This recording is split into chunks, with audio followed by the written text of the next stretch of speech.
Graças a Deus você é homem. Seja bem-vindo ao nosso devocional de HPH, de Homem para Homem, do CMN da Universidade da Família. Estamos estudando o material Na Estrada, um devocional para homens aqui da Universidade da Família, meditações para homens que viajam. Você se considera um homem livre? Existe alguma coisa que lhe prende ao passado? Ou ainda um pecado de estimação em seu coração? Nos tornamos escravos do que confessamos. O nosso tema de hoje é verdadeiramente livres. Fique comigo e nós vamos meditar sobre esse tema.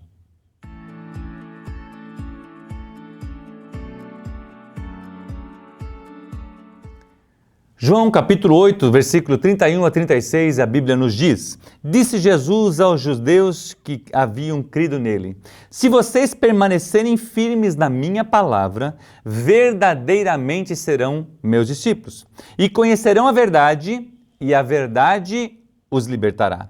Eles responderam: Somos descendentes de Abraão e nunca fomos escravos de ninguém. Como você pode dizer que seremos livres?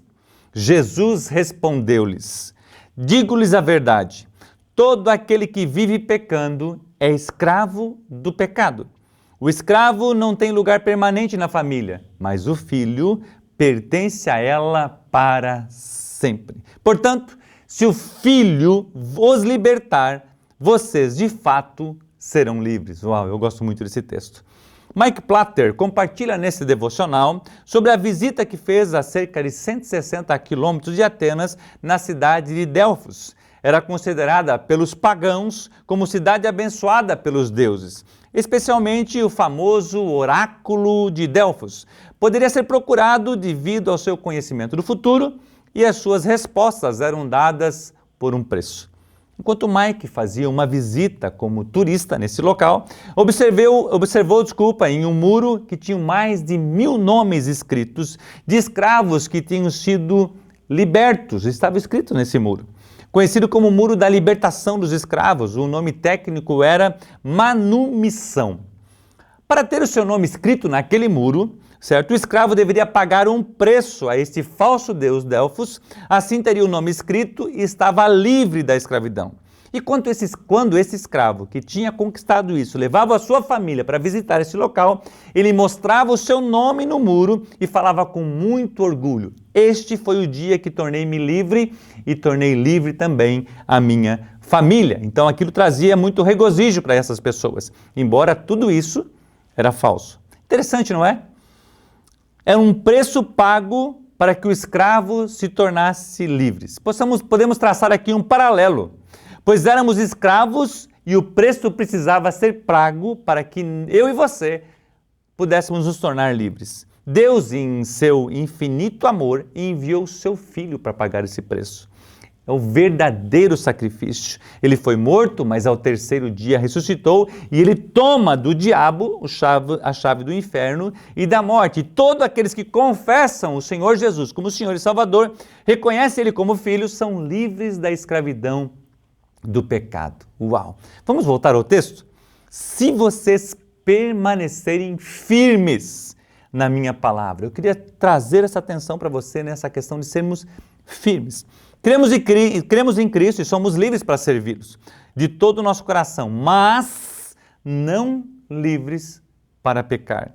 A partir do dia que conhecemos como o Senhor, o nosso estilo de vida muda, nosso vocabulário muda, as nossas amizades mudam, a nossa forma de pensar e agir também muda. Ou seja, assim como aqueles escravos precisavam mudar o seu estilo de vida e não se compararem mais ao estilo de vida anterior de ser escravo na época, nós que conhecemos a verdade, que é Jesus, agora precisamos entender e caminhar como livres do pecado, dispostos a não pecar mais. A graça de Deus derramada sobre nós através de Cristo Jesus concede o direito de sermos chamados filhos de Deus, mas não o direito de continuarmos o estilo de vida de escravidão do pecado. Se mentíamos, não mentimos mais. Se enganávamos, não enganamos mais. Se havia prática da imoralidade sexual na sua vida, essa não existe mais. Se tirava meia nota, não existe mais meia nota. Se tinha brechas na vida, foram fechadas. E se você estava pensando em divórcio, essa possibilidade agora não existe mais, pois Jesus nos confiou o evangelho da reconciliação e assim por diante. Quero voltar nessa questão. O texto continua: se permanecerdes firmes. Firmes aonde? Na minha palavra. Verdadeiramente serão meus discípulos. Ou seja, permanecer firme é um esforço que eu e você precisamos fazer. Ou seja, eu conheci a palavra, agora eu preciso permanecer firme nela, buscar ela. Uau! Reflita comigo, permanecer firme, ou seja, algo que tem continuidade, posicionamento, interesse, força, intencionalidade. Podemos perder a salvação dada pela graça se não permanecermos firmes nele, pois deixamos de ser os seus discípulos. É isso que o texto está falando para mim e para você. Mais uma vez reforça o convite e de certa forma uma convocação para você, homem, a caminhar conosco no currículo Semeando em Hombridade, pois o nosso desejo é ajudar você a se firmar na palavra de Deus. Todos os 11 cursos do currículo têm uma profundidade bíblica. E o nosso desejo é que você tenha um conhecimento não raso, mas profundo da palavra de Deus, enraizados na palavra de Deus e firmes. Nesse processo que estamos aqui trabalhando, o texto continua: e conhecerão a verdade, e a verdade vos libertará. Então, ou seja, eu preciso permanecer firme na palavra de Deus e eu vou ser reconhecido como discípulo de Jesus. E aí ele continua: e conhecerão a verdade, e a verdade vos libertará. E quem que é a verdade, Marcos? Jesus responde isso lá em João 14:6. Eu sou o caminho, a verdade e a vida, e ninguém vem ao Pai se não for por mim. Devemos prosseguir firmes em conhecer Cristo, pois quanto mais o conhecemos, mais conheceremos as verdades contidas nele e adotaremos o estilo de vida de homens livres da escravidão do pecado. O texto continua: os judeus responderam assim para Jesus: somos filhos de Abraão, nunca fomos escravos. Pense nisso um pouquinho. Quantos homens pensam da mesma forma? Não sou escravo de ninguém, sou uma pessoa correta, não lesei a ninguém, meu casamento está ótimo, meus filhos estão bem e achamos que somos livres. Por que eu preciso de Jesus?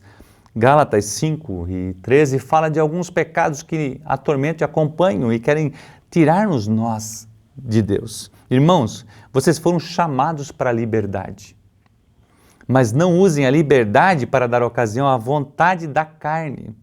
Pelo contrário, sirvam uns aos outros mediante o amor. E aí lá no versículo 19 a 21 ele fala assim: ora, as obras da carne são manifestas: imoralidade sexual, impureza e libertinagem, idolatria e feitiçaria, ódio, discórdia, ciúmes, ira egoísta, dissensões, facções, inveja, embriaguez, orgias e coisas semelhantes. Eu os advirto, como antes já os adverti, que os que praticam essas coisas não herdarão o reino de Deus. Uau! Ou seja, nós precisamos de Cristo para podermos viver livres do pecado. Não tem como vivermos livres do pecado sem Cristo. Continuamos o texto: todo aquele que vive pecando é escravo do pecado. Lembra que a gente fez a pergunta? Nós somos escravos daquilo que confessamos. A partir do momento que decidimos ser discípulos de Jesus, as obras da carne, ou seja, o pecado, não pode mais ter vida em nós. Precisamos fazer morrer a nossa carne pelo poder do Espírito Santo, pelo poder de Jesus Cristo. Ele venceu.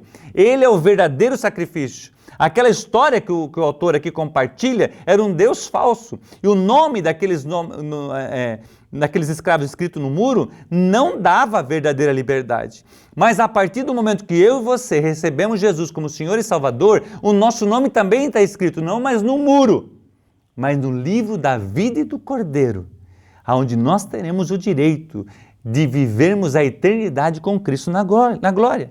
Gálatas continua lá no versículo 5, 22 a 24, algo interessante para nós. É aqui que a gente quer fazer a mudança. Mas o fruto do Espírito, a gente falou das obras da carne, agora falamos do fruto do Espírito. É amor, alegria, paz, paciência, amabilidade, bondade, fidelidade, mansidão e domínio próprio. Contra essas coisas não há lei, Paulo adverte aos Gálatas. O que os que pertencem a Cristo, lembra do texto, se permanecerem em mim, serão os meus discípulos. Os que pertencem a Cristo Jesus crucificaram a carne, ou seja, crucificaram as obras da carne que nós lemos anteriormente, com as suas paixões e todos os seus desejos. Estamos crucificados com Cristo, aquilo nós deixamos na cruz de Cristo. Precisamos agora, então que nós somos livres e libertos, agir como livres e levar a nossa família. Estou falando para você, homem, a viver esta liberdade que Jesus nos ensina, a liberdade de vivermos sem pecar e andarmos no Espírito. Uau! Gálatas 5:25, se vivermos pelo Espírito, andemos também pelo Espírito. Finalizamos com o final do texto. Olha só, portanto, lá no final do texto inicial que a gente começou. Portanto, se o Filho, está falando de Jesus, se o Filho vos libertar, vocês de fato serão livres. Eles estavam com uma justificativa, dizendo assim, mas nós somos filhos de Abraão. Nós não somos livres. Mas Jesus está dizendo, se as minhas palavras estiverem em vocês, se você estiver enraizado, firme na minha palavra, então serão meus discípulos. Se o Filho vos libertar, vocês de fato serão livres. Uau!